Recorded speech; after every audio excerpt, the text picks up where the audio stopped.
If you're like me and grew up in the golden age of video games, you probably want to play some old school Nintendo, Sega, or even Atari games.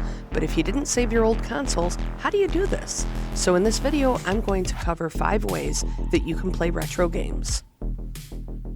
Retro gaming is making a huge comeback, and with so many options out there, it can be difficult to know where to start. But don't worry, we've got you covered.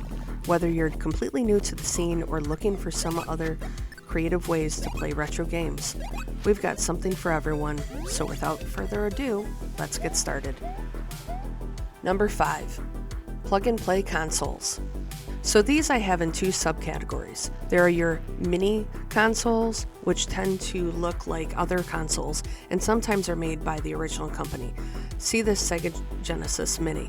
They even come with controllers and they're very close to the originals. Good thing is that these tend to work decently for what they are. The bad is that they don't have enough games or only show 5 to 10 games that get you hooked in, and then the rest are homebrew garbage games or ROMs that you probably don't want. The other subcategory is the weird random console. You might have seen these things online before. It comes with a couple controllers and a console. It boasts that it can play 5,000, 10,000, or all the video games ever created in existence. No. I am mentioning these consoles, but with caution. You need to understand what you are potentially buying and that you probably won't enjoy it. These consoles are generally filled with homebrew games and or duplicates. You may end up with 29 versions of Sonic or Mario. They also generally come with a pair of shoddy controllers that may frustrate you.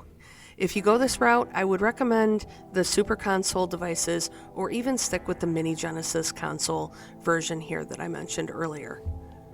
Now, before I continue, I need to give you this disclaimer. You will need to get your own game files, which are called ROMs, for the methods that I will be covering in the remainder of this video. I cannot legally tell you how to obtain ROMs, but if you do some Google searching, I'm sure you can figure it out. So, with that being said, here is number 4, PC. So you don't need a big decked out gaming PC for this. Remember, you were talking about retro games. Most of them are 8-bit or 16-bit, so they don't need a lot of power to even run them. Even systems like Dreamcast, PSP, or GameCube can be played. So there are 2 ways I will briefly cover how to go about playing retro games on your PC. You will need a controller, either USB or Bluetooth, to connect to your PC. Note, I say PC, not Mac, because trying to use emulators on a Mac is just not the best yet. There are some intricate ways of emulation on Macs, and there are guides out there for that, but they are tedious. And since this is more of a starter guide, we won't be going over them in this video. Number 1, RetroArch. This is a program that can be used for really all of your retro games, but I recommend only playing PS1 and below with it.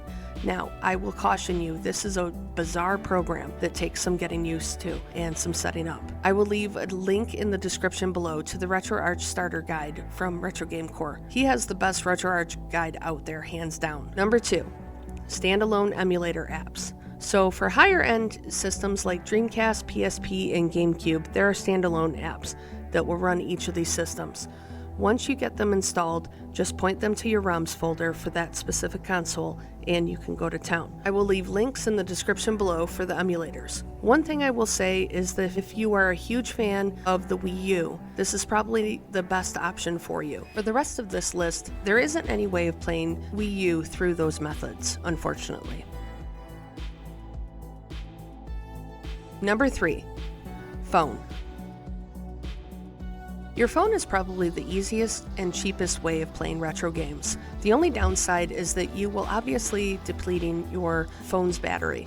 You might get interruptions from calls or texts unless you use something like airplane mode. To use your phone for retro gaming, all you need is a Bluetooth controller. You can use your PlayStation or Xbox controllers, or you can pick up something like this. I recommend the 8-bit DOE line because they have so many different types of controllers and they work really well. The other controller option is getting something that wraps around your phone. There are quite a few to choose from out there. Razer Kishi, GameSir, Backbone, to name a few. I personally have used the Backbone and GameSir controllers, and I love the ergonomics on the Backbone controller much more. Any controller is going to come down to what you are comfortable with, so keep that in mind. So make sure you enjoy holding it in case you are playing for some long game sessions and finally beating that favorite childhood game. Aside from controllers, the apps that I recommend are very similar to those on a PC. You can download and use both RetroArch and the standalone apps from your phone. Redream, PPSSPP, Dolphin, and more are all available. Also, I should mention that I am only talking about Android phones in this section. You can see that the Backbone controller has an iPhone version, but that's primarily for mobile games or cloud gaming. Remember how I said that it's hard to do retro game emulation on Macs? Well, it's equally as hard to emulate on iPhones. There is a way, but it's a tad bit painful, and again, something I won't be going over in this video. But for you Mac and iPhone users, have no fear. I do have something that you can use. Number 2, WebRcade. WebRcade is a browser-based console that is just awesome and doesn't seem to get talked about enough. I use this and I love it. This web-based front end lets you play your retro games entirely in a browser. All the emulators and game engines like Classic Doom are cloud-based. Games natively run within the browser as directed by cloud-based gaming feeds. You can play the feed that is available on the browser, or if you want to get a little fancy, you can build your own feed. Go to the docs section on the site for info on how to build your own feed. I will mention that you need 2 things to build your own feed. Number 1, obviously ROMs, and number 2, a cloud-based storage account like Dropbox or Google Drive to create your own feed. Here is a peek at my personal feed so you can see how it can look. You can play this on your computer, it works on PC or Mac, or you can use your phone. It works with both Android and iPhone. Since it's browser-based, there isn't any software that you have to install. It can also work with any USB controller on a computer, Bluetooth controller on phone or computer. Also, side note, if you have a Samsung device, you can use this great little app called Samsung DeX. You can connect your phone to your TV or a monitor and bam, WebRcade works with a Bluetooth controller connected to your phone.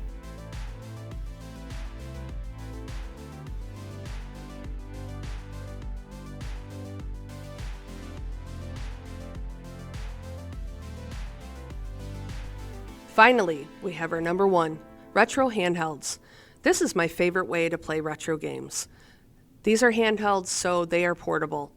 Now, the good and bad of our retro handhelds is that there are so many to choose from. You have Android-based handhelds, Linux-based handhelds, and even x86 devices, which are like mini computers, and the Steam Deck. So what do you choose? Not to get too far down the retro handheld rabbit hole, but my recommendation for someone that is new to all of this and just getting into retro gaming and wants to go the handheld route is the Miyoo Mini Plus. Now, some may disagree, but this is why I picked the device. It's super portable, a bit smaller than the original Game Boy, and way lighter. It has a gorgeous 3.5-inch screen, which makes 8-bit gaming and even older, like Atari, look fantastic on it.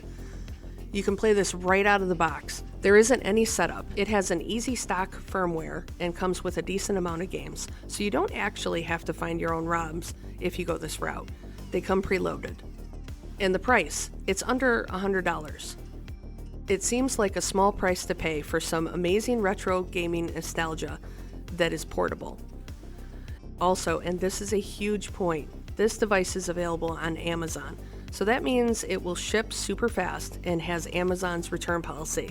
Most of the retro handhelds on the market have to be purchased from China, and that can make shipping a 4 to 6 week or more nightmare. If you feel like upgrading the software on the stock OS, you have the option of Mini UI or Onion OS. I recommend Onion OS because there are so many other awesome little features and a great community behind it. The downside of the Miyoo Mini is that it only supports PS1 and below games, so it truly is just for retro gaming. But hey, it's portable, small enough to throw in a bag or even your pocket and take it with you. If you want to see my full video on the Miyoo Mini Plus, I will leave a link in the description below. So, There you have my 5 recommendations for someone who wants to get into retro gaming. If this video helped you out at all, please hit the like button and let me know in the comments below. Also, don't forget to subscribe to the channel so you can get notified when I drop more content. Maybe even share this with a friend who wants to play some retro games. Stay awesome, everyone, and go play some games.